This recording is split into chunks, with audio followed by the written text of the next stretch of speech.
Hello, everyone. Welcome to another episode of the DGI Crab. Today, I wanted to bring to you some research into a couple of major potential mergers that could impact a couple of stocks in the DGI Crab portfolio, namely Kroger and Hershey's.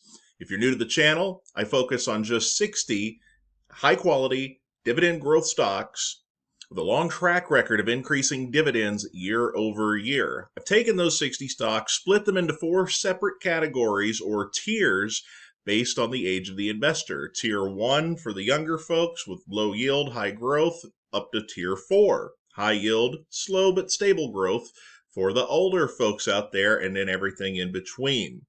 Kroger is a Tier 1 stock for the 18 to 30-year-old investor based on their dividend increase history, while Hershey falls more in the Tier 2 category for the 31 to 41-year-old investors. So both of these companies have certainly been in the news of late in regards to mergers, acquisitions, one not looking so good, the other one as maybe a slight possibility. We're going to get into that here today and how they could potentially impact the way that I look at them. So first of all, we're going to look at this article here from ABC News. Albertsons is suing Kroger as Kroger backs out of a $25 billion merger after courts block the deal. So it was announced a while back that Kroger and Albertsons, two very large grocery chains, were going to merge, and Kroger was going to be the primary company at that point in time. And basically, there were two federal judges in Oregon and Washington. They blocked that merger on Tuesday this week. They sided with the Federal Trade Commission, which opposed the plan, arguing it would eliminate competition and raise prices for American shoppers. I'm not educated enough on how these grocery chains work as to whether or not that is or is not true.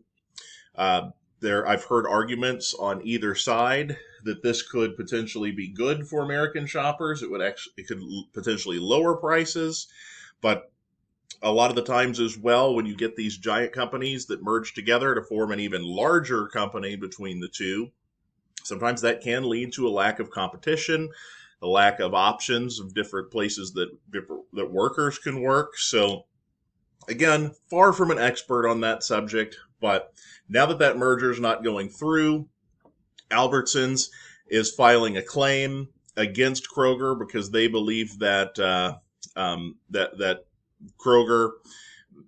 Let's see. I'll just look here exactly how it says here.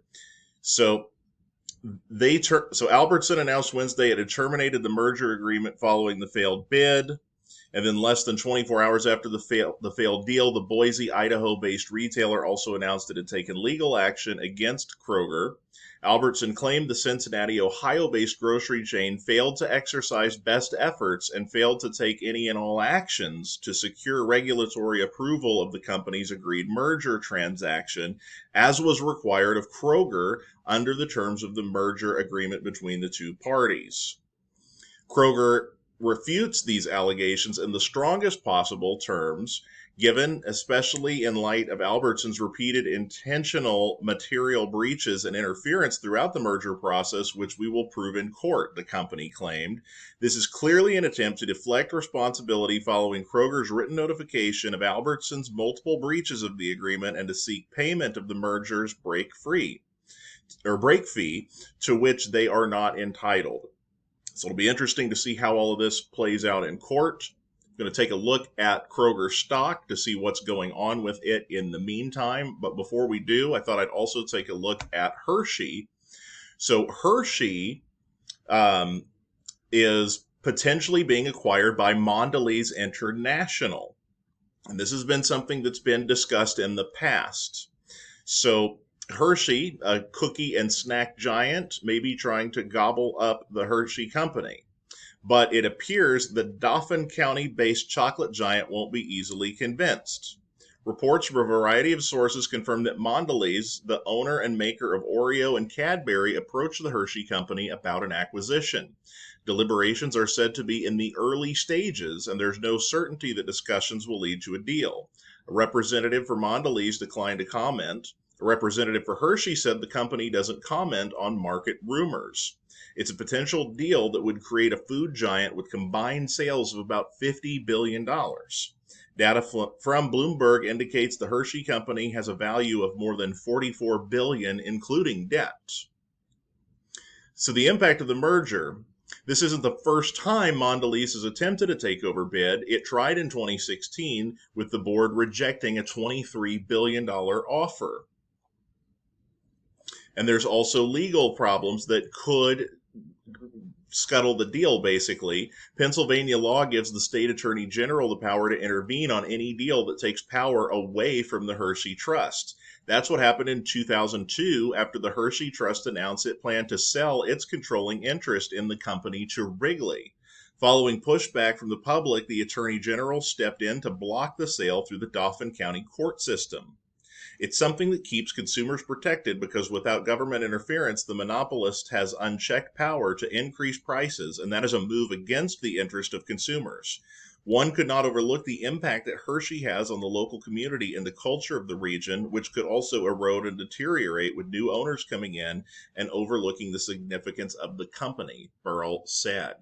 So what happens in the event of an acquisition like this? Well, that could play out in a couple of different possible ways. One might be that, let's say Mondelez acquires Hershey, the deal actually goes through.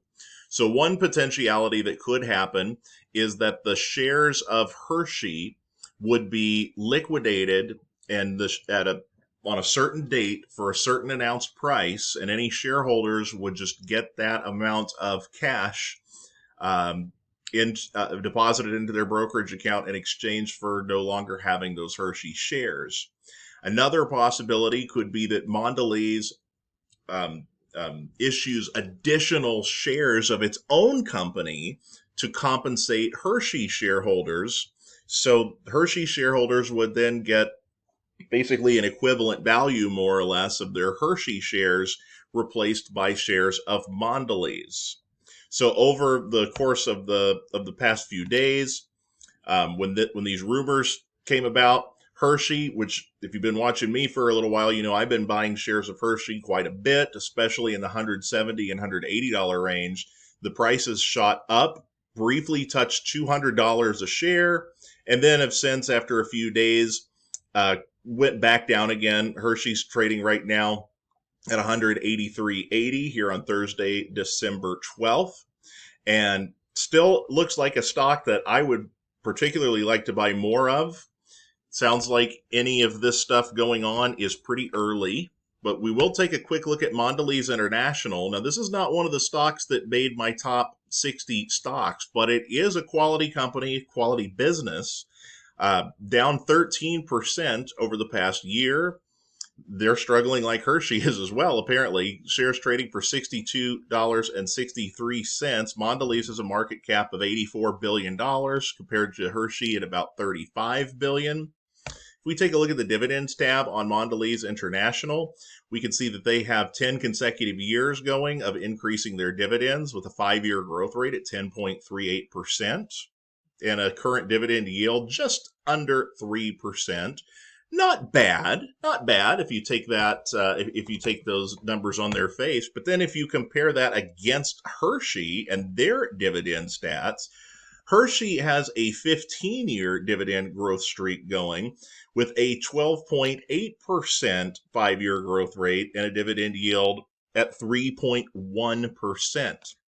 And Hershey, as we analyzed this a while back, really should have a much longer dividend growth history than this. They haven't had a dividend cut in a very, very long time, but they had 1 year, let's see, was it 2009? I'm going to verify that here.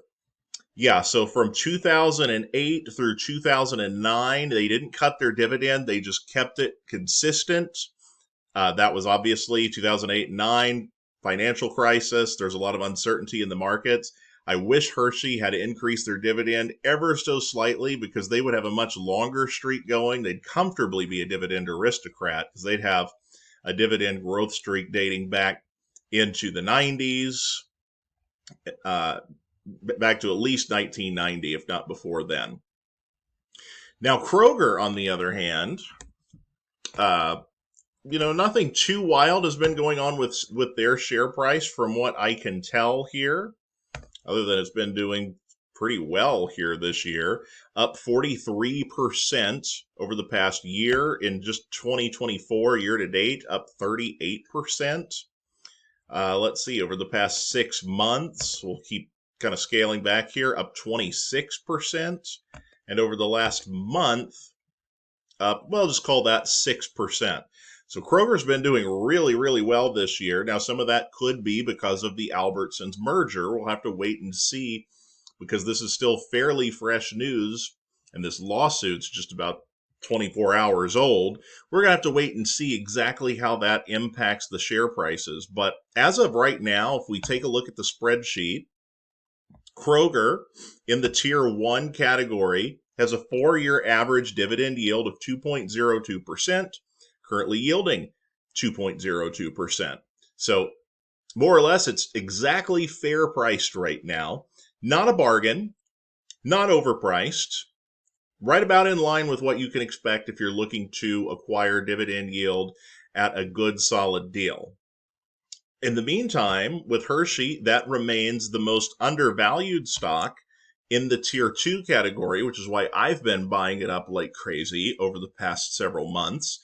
They have a 4-year average dividend yield, also coincidentally enough, at 2.02%, but they are yielding 2.98% if we take the $184 end of the trading day price into consideration. So for my intents and purposes, how do I look at this? I don't worry that much about what's going on in the news with companies like this. I find it interesting, and as such, I'll read articles and kind of get a sense of what's going on to see if maybe there's a deal to be had with some of these headlines. But right now, the potential Mondelez acquisition of Hershey does absolutely nothing to deter me from buying the Hershey shares, especially down here in the low 180s or even into the low 170s. If there is an acquisition, I'll deal with that when it happens, and I'll want to wait and see exactly how I'll be paid out as a shareholder. Will I get cash on a particular trading day if I'm still holding shares, or will I be issued shares of Mondelez? Either way, I'll have a decision to make as to what I want to do with that part of my portfolio moving forward, and also what I would want to do to potentially, at that point, replace Hershey with another stock to bring me back up to 60 stocks for the channel. As far as the Kroger stuff goes, listen, if the lawsuit stuff doesn't go particularly well for Kroger and causes some additional uncertainty about their financial future, we might have a potential bargain on our hands. But we've got to wait for that share price to dip down a fair amount before it's going to look like one that I'm particularly excited about buying. I am trying to acquire high quality dividend income when it is on sale. I would rather purchase shares of Hershey, which typically yield about 2%, when they're yielding 3%. I want to get that $5.48 per share for $180-ish per share versus getting it at $220 a share. The dividend payout stays stable. The price jumps around all over the place. That's just how it works, you guys. So that's the news on these two particular stocks.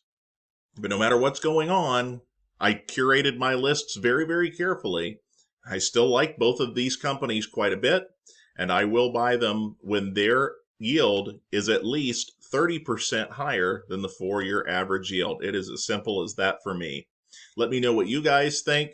Are you worried about Hershey or Kroger at this merger and acquisition news?